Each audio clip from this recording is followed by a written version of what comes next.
রসুল আজম সরওয়ারে কওন মাকা সাল্লাল্লাহু তাআলা আলাইহি ওয়াসাল্লাম বলেছেন, আগেই প্রসাদ দিয়ে দিলে গন্ডলে আসবে। আমার আল্লাহর ওলি যারা আল্লাহর হয়ে যায়, আল্লাহ তাদের হয়ে যান। ওসিলা আল্লাহর ওলিদেরকে করে খাজা গারে নওয়াজ के रातागंज बख्श लाहौर की हजरत सैयद शाह अली के हजरत सैयद शाह नजमुद्दीन कुबरा के हजरत सैयद शाह शमसुद्दीन तबकम से যতগুলো আল্লাহর ওলিগণ আছেন,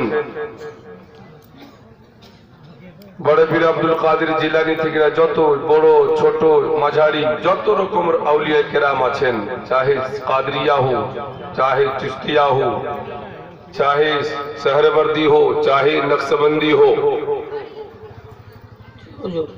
চারটা তরিকার মধ্যে যে কোনো সিলসিলা হবে,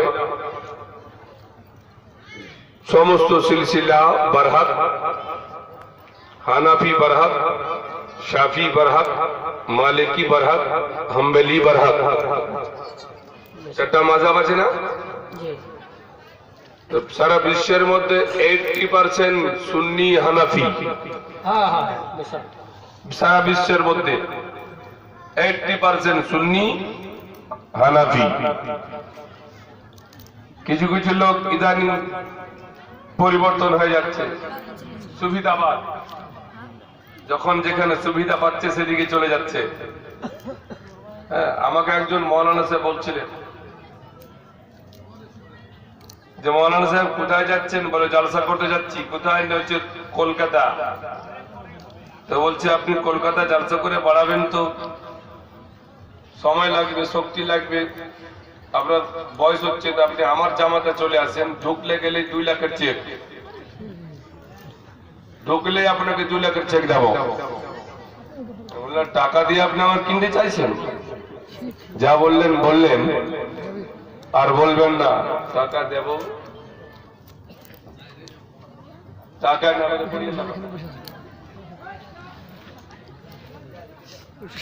নিজে নিজে রেখে দিবেন, সবচেয়ে ভালো হবে। হাতে দিতে হবে, আমি দেখতে পাচ্ছি কে দিচ্ছেন, সকলের দোয়া অবশ্যই হবে।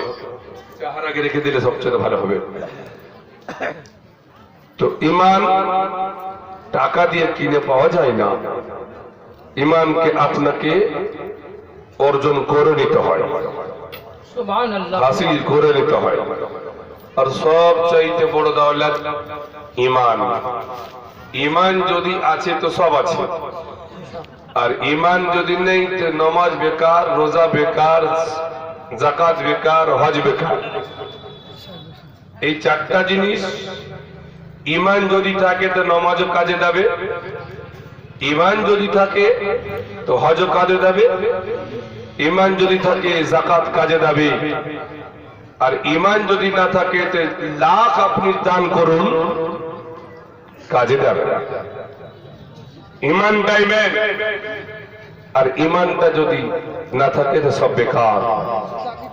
হযরত খাজা গরিব নওয়াজ খাজা মঈনুদ্দিন চিশতি আজমিরি সঞ্জিরি আলাইহি রহমতুর রিদওয়ান, গতকাল বলছিলাম আমার খাজা, আপনার খাজা হিন্দার রাজা ভারতের মাটিতে কদম রেখেছেন। আমার খাজা মক্কা গেলেন, মদিনা গেলেন, বাগদাদ গেলেন, বুখারা গেলেন, সমরকান্দ গেলেন।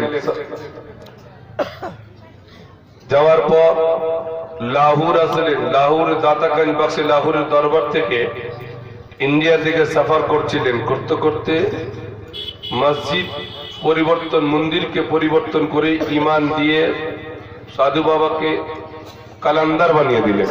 সুবহানাল্লাহ, সুবহানাল্লাহ। আর কালান্দার বানিয়ে ইন্ডিয়ার মাটিতে যাবেন কোথায়? ইন্ডিয়ার মাটিতে যাবেন কোথায়? তো সেই সময় রাজা পৃথিবীরাজ চৌহান,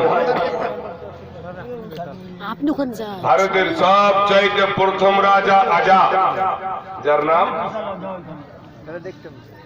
আজা, আর লাস্ট রাজার নাম পৃথ্বীরাজ চৌহান।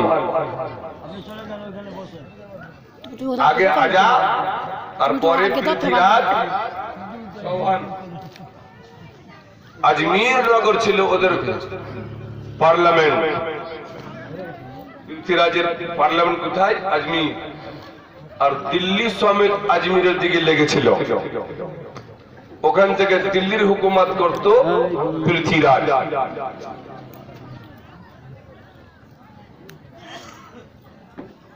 পৃথ্বীরাজ ওখান থেকে হুকুমত করত। যখন আমার খাজা ইন্ডিয়াতে প্রবেশ করেন, যেদিন প্রবেশ করেন সেদিন থেকে নিয়ে 12 বছর আগে, আল্লাহ সুবহান 12 বছর আগে পৃথ্বীরাজ চৌহানের মা পৃথ্বীরাজকে ডেকে বলছে, বেটা শোন। বলে কি আম্মা? বলে তোর হুকুমত আর থাকবে না। সুবহানাল্লাহ সুবহানাল্লাহ। মা বেটাকে বলছে তোর হুকুমত আর থাকবে না। কেন মা? সুবহানাল্লাহ সুবহানাল্লাহ। বলে একজন মর্দ মুমিন আসবে, ফকির আসবে, আর সে ফকির ভারতবর্ষে ইসলাম ফেলাবে, জয় করবে। সুবহানাল্লাহ সুবহানাল্লাহ। খাজা গরিব নওয়াজ আসার 12 বছর আগে পেগাম দিয়েছে রাজা পৃথিবীর মা। এই কথাটা কানে ঠুসে নিয়েছে। মা তো বলেছে একজন ফকির আসবে, আর ফকির আসার পরে ভারতবর্ষকে ইসলামে পরিণত করবে। খাজা গরিব নওয়াজের আগে একজন এসেছিলেন যার নাম সুলতান মাহমুদ গজনবী। সুবহানাল্লাহ। বেশক ছিলেন না? এসেছে। সুলতান মাহমুদ গজনবী আসার পরে উনি পাঞ্জাব পর্যন্ত সরহদ রেখেছিলেন। পাঞ্জাবকে উনি দখলে রেখেছিলেন, কিন্তু এই দিকে আর আসতে পারেননি। কিন্তু খাজা গরিব নওয়াজ আসার পরে খাজার ভিতরকার শক্তি আর হযরতে শাহাবুদ্দিন গৌরীর তাকাতের শক্তি। সুবহানাল্লাহ সুবহানাল্লাহ। খাজা গরিব নওয়াজ ওনাকে স্বপ্ন দেখালেন। কাকে? শাহাবুদ্দিন গৌরীকে। এই শাহাবুদ্দিন গৌরী, তুমি এসেছিলে সুলতান গজনবীর সঙ্গে, আর আসার পর তুমি এখান থেকে ফিরে গেছো, ইসলাম জয় করতে পারোনি। তো তুমি আবার ভারতে এসো, আমি তোমার মদদ করব, ইমানি শক্তি তোমাকে দেবো। সুবহানাল্লাহ সুবহানাল্লাহ। এটা খাজা গরিব নওয়াজ ওনাকে স্বপ্ন দেখালেন। হযরত খাজা গরিব নওয়াজ যখন ওখান থেকে দিল্লিতে আসলেন, দিল্লিতে যে জায়গাতে বসলেন সামনে একটা মন্দির। তো দিল্লির লোকেরা বলছে, দিল্লির বাদশাকে পৃথ্বীরাজ চৌহানকে, জানো গো, এই তো আমাদের সামনে মন্দির আছে, আর মন্দিরের সামনে ফকির কোনখান থেকে এসছে, এ ফকির এখান থেকে তাড়িয়ে দাও, নচেত বিপদ হতে পারে, আমাদের মূর্তি রাগ হচ্ছে। বলছে আমাদের মূর্তি নারাজ হচ্ছে, আমাদের প্রতি নারাজ হচ্ছে। এই ফকির বাবা এসেছে, আসার পরে এখানে নামাজ পড়বে, এখানে আজান দিবে, এখানে তাসবিহ পড়বে, এখানে লা ইলাহা ইল্লাল্লাহ জরব করবে। তো এখান থেকে একে ভাগিয়ে দাও। যখন আমার খাজা ইন্ডিয়াতে দিল্লির সামনে মন্দিরের সামনে বসে গেলেন, তো লোকেরা পৃথ্বীরাজ চৌহানের কাছে পয়গাম পাঠালো, আর পাঠিয়ে দরখাস্ত করলো যে কোনো কলে বলে ছলে হোক না কেন এখান থেকে একে দূরে পাঠাতে হবে। রাজা পৃথ্বীরাজ চৌহান একটা কাজ করলো, 2000 লস্কর, কত হাজার লস্কর? 2000 লস্কর। ফকির আমার ভারতে ইসলাম প্রচার করবে, তো ফকিরকে আসতে না আসতে কৌশল করে যে কোনো কলে বলে ছলে হোক না কেন ফকিরকে গ্রেফতার করে জেলে বন্ধ করবো। নেই কাউকে কোনো কথা বলবে না, কেউ এর কথা শুনে মুসলমান হবে। সেনাপতি গেল, দুষ্ট লোকের মিষ্টি কথা ঘনিয়ে বসে পাশে, কথা দিয়ে কথা নেই, প্রাণ মারে শেষে। খাজা গরিব নওয়াজ দরবারের সামনে হাজির হলো, লস্কর পিছনে থেকে লুকিয়ে রেখেছে, আর 2-3 জন আদাব চলছেন। আগা থেকে আদাব, ফকির বাবা, জানি ফকিররা বড় রাহমদিলি হয়, তা আপনার দরবারে এসেছি, আপনার জন্য একটা সুন্দর ঘর করে রেখেছি, খাবার সুন্দর করে রেখেছি, আপনি এখানে ওখানে কেন বসবেন? আপনি চলুন আমাদের ঘরে মেহমান হয়ে থাকবেন, আপনার ইজ্জত খাতির করব, আপনার সম্মান করব, আপনার ইজ্জত করব, খাবার ফ্রিতে দেবো, আপনি যেটা বলবেন সেটা শুনবো। দেখুন, কিন্তু এরা বেঈমান, একটা ইমানদার নয়, খাজা গারুনাজ বলছেন আস্তে না আস্তে আমার এত সম্মান এরা কি বুঝলো? আস্তে না আস্তে এত সম্মান এরা কি বুঝলো? এই চিন্তা করে বলে দাঁড়াও, আমি তোমারে বলি একটু আমাকে চিন্তা করতে দাও। তো চোখটা বন্ধ করলেন, আর যেমনি চোখটা বন্ধ করলেন খাজা গারুন নামাজকে ইলহাম হচ্ছে সংবাদ। মাইনুদ্দিন, ওদের ফেরেবে পড়িও না, ওরা তোমাকে গ্রেফতার করে ঘরের মধ্যে বন্ধ করার জন্য ছলনা করে এসেছে। মাইনুদ্দিন, ওদের কথা আর ফেরেবে পড়ে যেও না। খাজা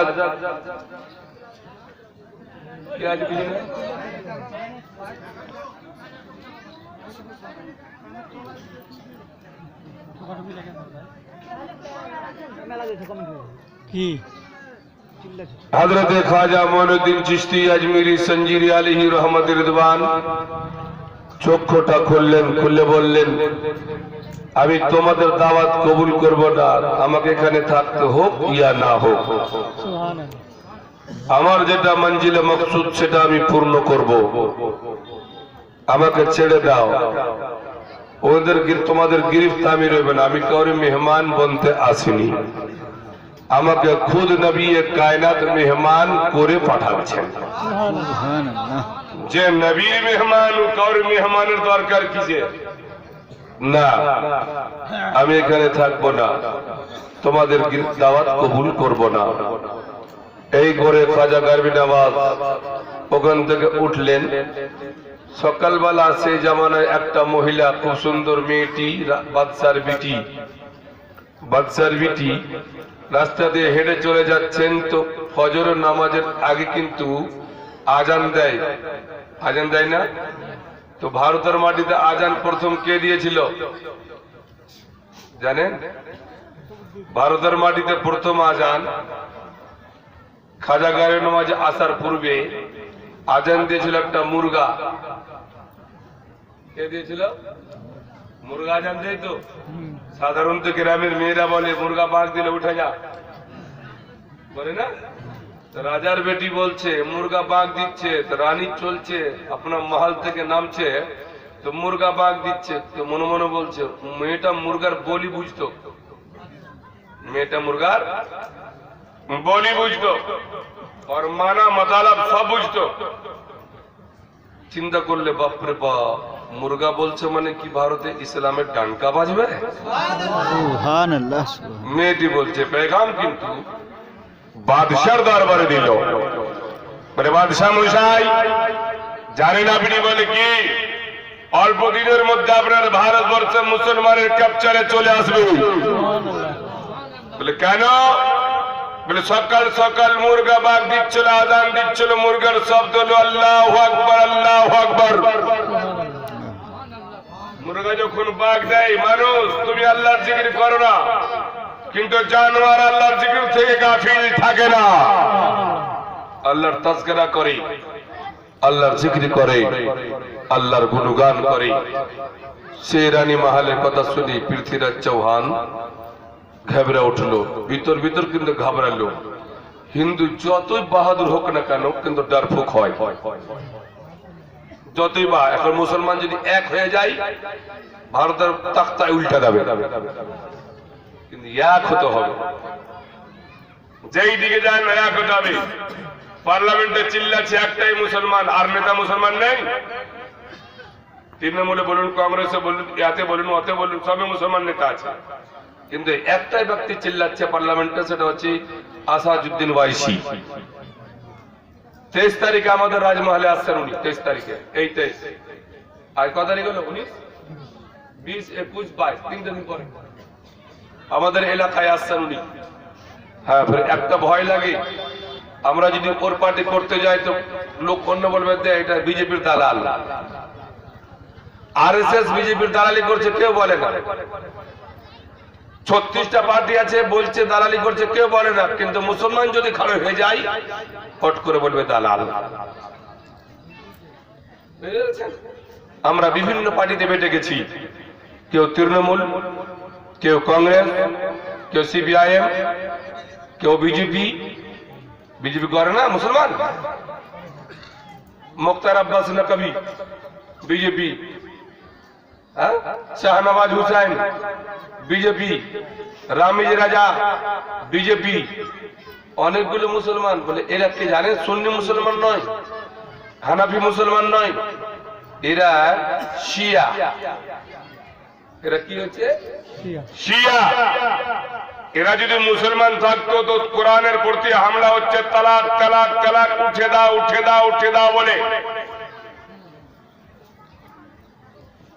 শুধু তালাক তালাক উঠে দাও মুসলমান শুধু তালাক দেয় তোমরা দাও না সার্ভে করে দেখা হয়েছে মুসলমান চাইতে 3 গুণ বেশি ওদের মোতাল্লাক কামে হিন্দুর বেশি মুসলমান যে হিন্দুরা তালাক শুধু বেশি কিন্তু এটা ওটা অন্য কিছু নয় এই বারবার রাশিয়া যাবে এই বারবার এতে যাব কি বলছে ফিলিস্তিন বলে ইসরায়েল আর ইসরায়েল যা ওর কূটনৈতিক বুদ্ধি নেবে আর কূটনৈতিক বুদ্ধি নেওয়ার পরে মুসলমানকে জ্বালাবে কাউকে গরুর নামে কাউকে খাসির নামে কাউকে মুরগার নামে মিট হলেই মারো বুঝতে পেরেছেন মিট হলে মারো এ মুসলমান মুসলমান একটাই যদি চলে আসে মুসলমানের ঈমান কমজোর হয়ে গেছে আর যেদিন মুসলমানের ঈমান কমজোর হয়ে মজবুত হয়ে যাবে সেদিন মুসলমান দেখতে পাবেন জয় করবে রাসূলুল্লাহ বলেছেন রুইয়ে জমিন में कोई ऐसा घर बाकी ना रहेगा जिस घर में मेरा कलमा का प्रचार ना होगा সারা বিশ্বতে আমার কলমা প্রচার হবে ডাঙ্কা বাজবে ইসলাম কবুল হবে ইসলাম কবুল হওয়ার বরাবর দুনিয়া লিটনা হবে মিটে যাবে শেষ হয়ে যাবে তারপরে বুঝতে পারবে কিয়ামত তখন হবে এখন সহজ নয় প্রত্যেক বাড়িতে নবীর কলমা প্রচার হবে নবী খাজা গরিব নবাব আলী রহমত রিদওয়ান বলে এই মুরগার আওয়াজ রানী বাদশা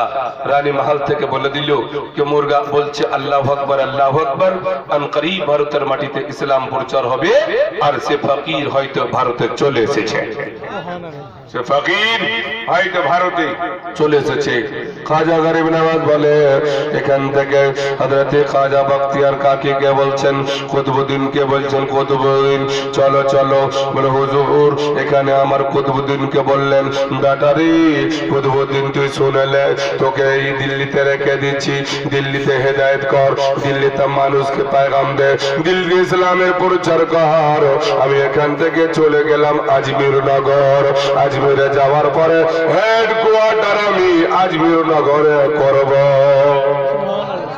এখানে তুমি ইসলাম প্রচার করো আমি তোমাকে দিলাম কুতুবউদ্দিন বখতিয়ার কাকীকে বাগদাদ নগর থেকে খাজা গরিব নওয়াজ সঙ্গে করে নিয়ে এসেছিলেন কেন 40 জন আউলিয়াকে নিয়ে এসেছিলেন ওনার সঙ্গে ওনার পীর ভাইও ছিল হযরত নাজিমউদ্দিন সুগরা উনি খাজা গরিব নওয়াজের পীর ভাই ছিলেন পীর ভাই হযরত উসমান হারুনকে উনি মুরিদ হয়েছিলেন আর একসঙ্গে উনি রওনা হয়েছিলেন খাজা গরিব নওয়াজের মতো তাকওয়ালা পরহেজগার মুত্তাকি কুরব খাস ওয়ালা আউলিয়া উনি পাননি ওনার সঙ্গে সঙ্গে ভারতে চলে এসেছিলেন উনিও কিন্তু উনাকে সাইফুল মুসলিমিন বলা হতো সাইফুল মুসলিমিন উনাকে বলা হতো মুসলমান কে শায়েখ ইলম তাকওয়া পরহেজগারি মুত্তাকি বড় প্যারা ছিল উনি কিন্তু দিল্লিতে থেকে যান আর কুতুবউদ্দিন বখতিয়ার কাকী হযরত খাজা গরিব নওয়াজের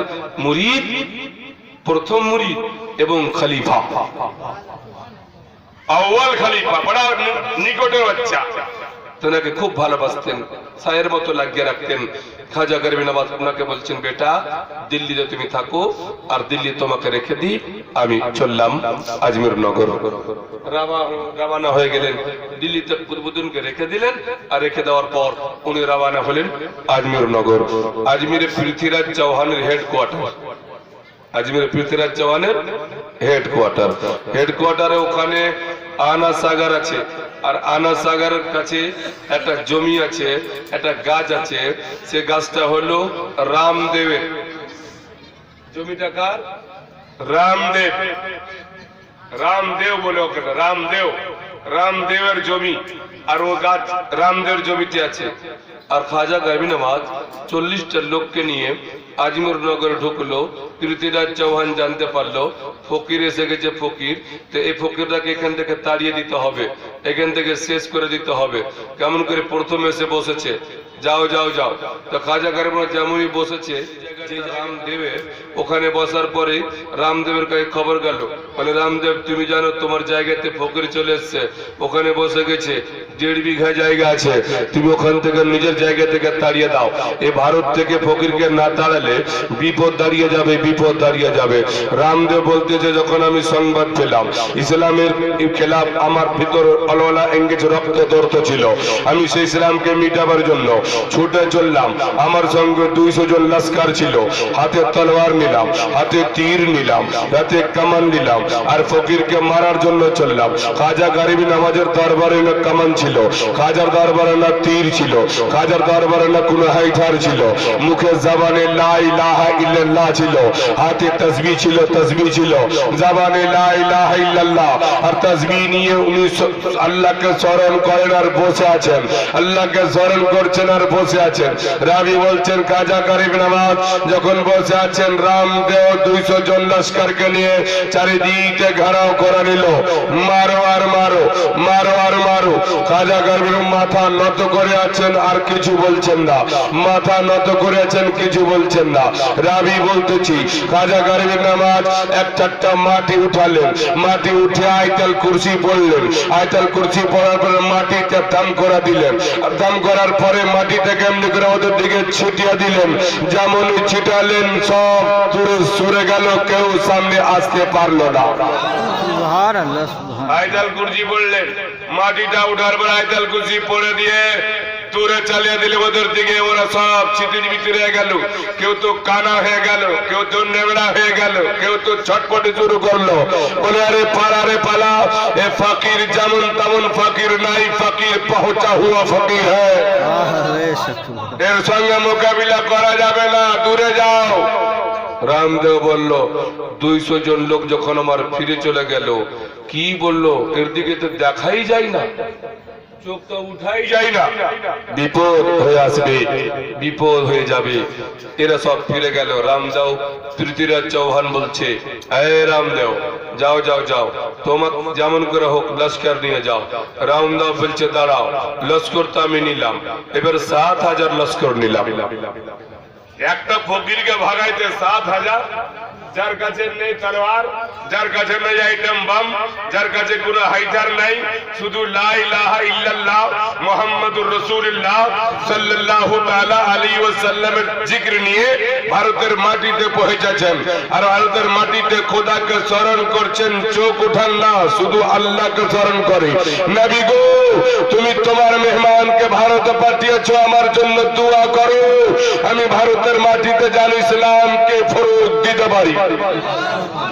নবীকে নিজের চোখের সামনে বসে রেখেছে, নবী রওজাকে দেখতেছেন, মদদ নবীর কাছে চাইছেন। নবী মদদ করবেন কি করবেন না? মদদ করবেন। হ্যাঁ, নবী এখান থেকে আপনাকে মদদ করবেন। আপনি চেয়ে দেখুন, রাসূলুল্লাহ বলেছেন ইয়া সাল্লাতুম যুহুরা, जब तुम नमाज जोहर अदा कर लो तो फाकूम खड़े हो जाओ, और किधर खड़ी हो जाओ, फिर नबी की तरफ मुंह करके खड़ी हो जाओ, जिधर मेरे आका का रोजा है उधर खड़े हो जाओ और कहो फसल्लू, कहो या नबी सलाम अलैका, या रसूल सलाम अलैका, या हबीब सलाम अलैका, सलावतुल्लाह अलैका। जब तुम नमाज जोहर अदा कर लो तो नबी को सलाम करो। সুবহানাল্লাহ। तो 5 अगर जोहर अदा कर लो सलाम करूं तो नबी सलाम मदीना থেকে শুনেন কি শুনেন না? শুনেন। নবী দুরূদ শুনেন কি শুনেন না? শুনেন। নবী জীবিত আছেন কি নেই? আছেন। নবী জীবিত। কত কিছু লোক বলছে নবী মরে গেছে, মিটে গেছে। হ্যাঁ, আচ্ছা নবী মরে গেছে, মিটে গেছে, আচ্ছা এই মাঝখানে নবী আমার জীবিত। আল্লাহ রাসূল বলেছেন হারাম আল্লাহ আলাল আরদ আন তাকুল আসদুল আম্বিয়া, কে আল্লাহ হারাম করে দিয়েছে জমিকে, এই জমি তোর জন্য হারাম থাকলো, নবীদের বডি তুই খাস না, তোর জন্য হারাম। নবীর বডি মাটির জন্য হারাম, আম্বিয়াদের বডি মাটির জন্য হারাম। মাটি তো তোর জন্য হারাম করে দিলাম, আমার নবীকে ছুঁইছি না। বলল সুবহানাল্লাহ। তো মাটি যদি নবীকে না ছোঁয়, আরে নবী তো দূরের কথা, ইউটিউব চালান আর সাদরে সাদ্দাম হোসেন 14-15 বছর হয়ে গেল, সাদরে সাদ্দাম হোসেন 14-15 বছর হয়ে গেল, দফন করেছে এরাকে, বডি 13 বছর কদিন পরে উঠাচ্ছে যদি, তো যেমনিকার বডি তেমনি। সুবহানাল্লাহ সুবহানাল্লাহ। ওনার বেটি মিশর থেকে বডিটা উঠিয়ে নিয়ে চলে গেছে, বলে আমার বাবাকে এরাকে রাখবো না, কবর যেমনিকার তেমনি খালি এখনো পড়ে আছে। আর সাদ্দাম হোসেনের এখানে একটু দাগ ছিল, এখানে একটু দাগ ছিল, যেমনি দাগ তাজা রক্ত এখনো বইছে। এই যে একজন আলেম নবীর খানদানে 11 পুস্তরের পর সদরে সাদ্দাম হুসাইন যদি 13 বছরের পর বডি উঠাতে গেলে যেমনিকার তেমনি, তো নবীর মাকাম হবে কেমনি? নবী হবেন কেন? আল্লাহু আকবার কবীরা। সদরে সাদ্দাম হোসেন আবার মিশরে ওনার কবর করা হয়েছে, মিশরে নিয়ে যা চলে গেছেন ওনার বেটি রাত, নিয়ে যে ওনাকে মিশরে রেখেছেন। তো নবী তো বাদরজা আওলা, নবী আল্লাহ কোরআন পাকে বলছেন আর নবী আওলা বিল মুমিনিন, নবী সমস্ত মুমিন চাইতে উত্তম, নবী সমস্ত মুমিন চাইতে উত্তম। রাসূলে কায়নাত সরওয়ারে কওন মাকা জনাবি মুহাম্মদুর রাসূলুল্লাহ সাল্লাল্লাহু তাআলা আলাইহি ওয়াসাল্লামের গোলাম হযরত খাজা গরিব নওয়াজ আলাইহি রহমাতুর রিদওয়ান, উনি কিন্তু বসে আছেন, মাথা নত করে আছেন। হযরত খাজা দরবারে রামদেব 7000 লস্করকে ছেড়ে দিয়েছে, রামদেব 7000 লস্করকে ছেড়ে দিয়ে আর ধীরে ধীরে ধীরে ধীরে উনি কিন্তু আগে বাড়ছেন। খাজার সামনে এসে কিছু কথা বলবেন, আকায় মোকাবিল করতে পারবেন কি পারবেন না, কিন্তু খাজার তাবলীগ রামদের ভিতরে খাজা করে দিয়েছেন, খাজা তাবলীগ যেটা করার উনি করে দিয়েছেন। আমাদের মতো তাবলীগ নয়, বলে কলমা পড়ো, নামাজ পড়ো আর পাক থাকার নাম হুজুর চলো, এইরকম তাবলীগ নয়।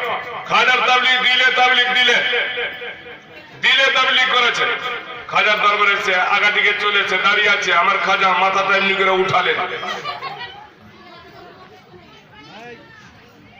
কি হলো গে? ছেলে মানুষ তো হাসে না, তোমরা জোরে হাসছো কেন?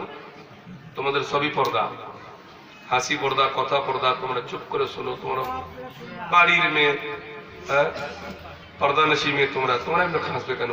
চুপচাপ, যদি কেউ জায়গা পায় না পাই তো সহযোগিতা করবে বসার জন্য, খবরদার নয়। গরিব নওয়াজ মাথা উঠালেন, আর যখন খাজা গরিব নওয়াজ মাথা উঠালেন তো ওর তাকদীর পাল্টে গেল, রামদেব क्यों आए हो, কেন এসেছো? বলে হুজুর কিছু কথা বলার জন্য। বলে बैठो। খাজা গরিব নওয়াজ বোতলে পানি ছিল, একটু পানি দিলেন আর পানিটাতে फू मेरे बोले बेटा पान कर लो, थोड़ा पानी पी लो। ओली আপনার কাছে পানি নেই, ওলি পানি নেই তো লোককে পানি পান করাবেন, পরের কামকে নিজের কাম মনে করবেন। এই আমার খাজা একটু পানি দিলেন, 1 ঢোক 2 ঢোক 3 ঢোক পানি পান করেছেন, আর রামদেবের তাকদীর পরিবর্তন হয়ে গেল, মাথা যেন ঘুরে উঠল, যেন চোখ অন্ধকার হয়ে গেল। তারপরে হট করে চোখটা খুলছেন, যে বুক নিয়ে এসেছিল, মারব মনে করে এসেছিল, খাজার দরবারে মরে গেল, খাজার দরবারে পড়ে গেল। হুজুর বেয়াদবি ক্ষমা করবেন, আমি আপনার মারার জন্য এসেছিলাম, আপনাকে নিস্তেনাবুদ করার জন্য এসেছিলাম, আপনাকে শেষ করার জন্য এসেছিলাম। হুজুর আপনি আমাকে ক্ষমা করে দেন, আমি জিন্দেগিতে আপনার আর বিরোধী করব না। আর আপনি যে কলমাটা পড়ান সে কলমাটা পড়িয়ে আমাকে মুসলমান করে দেন। বলুন সুবহানাল্লাহ। আর দেখা যা গরিব নওয়াজ বলে, রামদাস শোনো চট করে এসো, তোমারে বলি তুমি পবিত্রতা হাসিল করে লাও। খাজা দরবার দরবারে হট করে পবিত্রতা হাসিল করলো। রামদেব বলে আমি কালমা পড়ে নিলাম, লা ইলাহা ইল্লাল্লাহ মুহাম্মাদুর রাসূলুল্লাহ সাল্লাল্লাহু তাআলা আলাইহি ওয়াসাল্লাম। যখন রাজার দরবার থেকে ৭,০০০ লস্কর এসেছিল, কিছুটা ঘুরে গেল, রামদেব ডাকাডাকিতে ২০০ জনের বেশি খাজার দরবারে কলমা পড়ে নিল। যখন আমাদের কমান্ডার কলমা পড়বে, আমরা কেন দূরে রইব রে? আমরা দূরে রইব না। বলে খাজা কোনো অন্য কোন ফকির নাই, এ ভিক মাঙ্গা ফকির নাই, এ আল্লাহ ওয়ালা ফকির আছে, পৌঁছাওয়া ফকির আছে। এর দরবারে আমরা হাত দিয়ে যাব, এর কাছে বিকিয়ে যাব, যেটা চাইবো সেটা পেয়ে যাব। সুবহানাল্লাহ, সুবহানাল্লাহ। খাজা গরিব নওয়াজ বলে আমার দরবারে রামদেব সঙ্গে সঙ্গে মুসলমান হলো। বলে হুজুর আমি যখন মুসলমান হয়ে গেলাম, আমার নাম পরিবর্তন করে দেন, আমার নাম পরিবর্তন করে দেও। যখন নাম পরিবর্তন, হট করে নাম পরিবর্তন করলে আলাদা হবে। তো খাজা গরিবরা বলছে তোমার নাম আজকে বাদ से शादी দেও। আগে ছিল রামদেव, এখন কি লিখলো शादी देव, उर्फ में शादी देव, हकीकत में अब्दुल्ला, हकीकत में अब्दुल्ला। बेटा तुम्हार नाम शादी देव रखलाम, जाओ बेटा जाओ जाओ। এদিকে শাদি দেও যখন মুসলমান হলো, মোতাকিদ হয়ে গেল, মাননেওয়ালা হয়ে গেল, পৃথ্বীরাজ চৌহানের কাছে সংবাদ, জানো গো একে যত বুঝাবার চেষ্টা করছি ই তত ওপরে উঠছে। জানো গো একে যত নিচে নামার চেষ্টা করি ইনি তত উপরে উঠে যান, বিষয়টা বুঝতে পারি না। কলমার ছুপাবার চেষ্টা করি, কলমার জাহির হয়ে যায়, মানে বুঝতে পারি না। কি করতে হবে, কেমন করতে হবে, এখান থেকে দূরে সরাও, এখান থেকে দূরে সরাও। তো যে জায়গাতে বসেছিল দিনের বেলা, সন্ধ্যার সময় সেই জায়গাতে রাজার উট বসবে। কি বসবে? রাজার উট বসবে। রাজার উট, রাজার যেগুলা গোলাম ছিল, চাকর ছিল, সমস্ত লোকের কাছে তরবার আছে, খঞ্জার আছে, লাঠি আছে, আর সব গোলাম এসে বলছে এ ফকির বাবা, এ ফকির বাবা এখান থেকে উঠে যাও, এখান থেকে উঠে যাও। বলে কেন উঠবো, কেন যাবো? বলে এখানে আমার রাজার উট বসবে, এখানে আমার রাজার উট বসবে, উট বসবে। উট বসতে পাবে আর মানুষ বসতে পাবে না, উট বসতে পাবে, মানুষ বসতে পাবে না। এই শুরু থেকেই আছে হিন্দুদের, শুরু থেকেই আছে, আজ থেকে নয়। গায়ের নামে মারা, উটের নামে মারা, ও শুরু থেকে আছে। এরা গায়কে পূজা করবে, কৃষ্ণকে পূজা করবে, হাতে মূর্তি তৈরি করে পূজা করবে, যার কোনো অস্তিত্ব নেই, যে কিছু করতে পারবে না, আর হিম্মতই নেই। আগে বলেছিল, অনেকবার বলেছি, আমার মালদাতে একজন ডিএম ছিল হিন্দু, ডিএমটা হিন্দু, কিন্তু ওর স্ত্রীও হিন্দু। বেশিরভাগ পূজা স্ত্রী করে, হিন্দুর স্ত্রী বেশি পূজা করে, হিন্দুরা করে না, ছেলেরা বেশি করে না। স্ত্রী বলে স্বামীকে চলুন, ওখানে একটা মূর্তি আছে, কালী মূর্তি, ওর কাছে একটা মিন্নত করে আসে। স্ত্রী কেলা করে দুধ দহি সব দিয়েছে প্লেটে আর চলে গেছে। আর স্বামী বলছে আপনি চলুন, বলে আমি যাবো না, গেটে থাকছি, গেটে গেটে থাকছি, তুমি করো গেটে। শিক্ষিত মানুষ তো বলে আগে পূজা কি হবে, কি করতে পারবে? কিন্তু বাইরে দাঁড়িয়ে আছে, স্ত্রী গিয়ে কালীর সামনে থালি রেখে দিয়েছে, কেলা দুধ হিসাব রেখে দিয়েছে, আর রেখে দিয়ে বলছে প্রভু এটা করো, ওটা করো, ওটা করো, নিজের মনে কথা বলতেছে। আর যখন যখন কথা বলছে তখন তখন মূর্তির মাথাটা এমনি করছে, মূর্তির মাথাটা এমনি করছে, এমনি করছে। তো ডিএম সাহেব বলছে আরে আমার বউ যেটা কথা বলছে মূর্তি করে যেটা এমনি করছে, আর কারণ মূর্তিতে জান আছে নাকি? আর স্ত্রী কিন্তু চোখ বন্ধ করে আছে, দেখা না এমনি করছে না, কি করছে? চোখ বন্ধ, খুব মনের কামনা, মনের পিয়াসা বুঝাচ্ছে। আর ডিএম কিন্তু আস্তে আস্তে আস্তে আস্তে ভিতরে ঢুকলো, দেখছি এমনি কেটে করছে। পিছি দিকে যে দেখছে যদি, তো পিছি দিকে মূর্তি কিন্তু কাঁড়ি থাকে, কাঁড়ি থাকে না, বলের তৈরি করে থাকে, বল বলে না, কি বলে, বলের তৈরি করে থাকে। লাড়া ওই ভিতর দিয়ে ইন্দুর কিন্তু করতে করতে করতে করতে করতে করতে মাথায় চলে গেছে, করতে করতে ইন্দুরটা উপরে চলে গেছে। আর উপরে শেষ আছে, যখন এই মেয়েটা কিছু বলছে, তখন কুট করে কাটছে, মাথাটা হিলছে, কুট করে কাটছে, মাথাটা হিলছে। ব্যাপারটা কি, তোর মাথা হিলছে আর নিচে কুটি কুটি কানে গেলা পড়ছে, আর মানে পড়ছে কাড়িতে হঠাতে হঠাতে হঠাতে হঠাতে হটে ফেললো, ফাঁকা হলো, কি হলো না, ভিতরটা ফাঁকা হয়ে গেল, ফরাস করে ইঁদুরটা নিচে নিয়ে পালিয়ে আনলো। বলছে ওই পাগলি, ই কি করতে পারবে, যে নিজে বাঁচতে পারে না একটা ইঁদুর থেকে, ও তোকে কি বাঁচাইবে? এ পাগলি, যে নিজে বাঁচতে পারে না, ও তোকে কি বাঁচাবে? ওর হাত হাত হাত ধরে টেনে বের করছে। কি হলো গো, ভগবান সেমনি করতে হয় না? চুপ চুপ চুপ চুপ, ভগবান সেমনি করতে হয় না। তোরা ভগবান নিজে দেখ, কি দেখলে কি হয়েছে, কি হয়েছে দেখো তো।